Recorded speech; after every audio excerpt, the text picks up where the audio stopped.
Hello, welcome. My name is Brenda and I'm the blogger behind sugarfreemom.com. And today I'm going to share with you a super quick and easy summer dessert. It's my raspberry clafoutis, and it is a French dessert. It's a cross between a custard and a flan. It whips up very quickly in your blender, and then you pour it in the pie dish with whatever favorite berry you like. I'm using raspberry. I also have a nut-free substitution you can make. You can check that out on my website.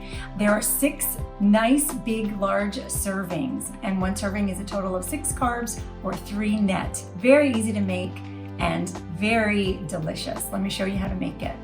Start by greasing your 9 or 10 inch pie dish with butter and add eggs to your blender, heavy cream, melted butter, almond flour, xanthan gum. We are using Swerve confectioners. See my website for substitutions on the sweetener, and baking powder. Blend this up until nice and smooth. And this is your very simple batter.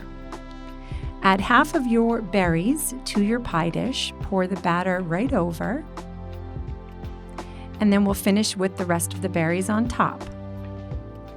You're going to bake this in a preheated oven at 375 degrees until the center is still slightly jiggly in the middle. Allow it to cool for a little bit. It does firm up if you refrigerate it, but you can enjoy this warm with some delicious fresh whipped cream, sugar-free of course, or enjoy it chilled, whichever you prefer. It is delicious both ways and a wonderful summertime treat for family and friends. For substitutions, check out sugarfreemom.com. Thanks for watching.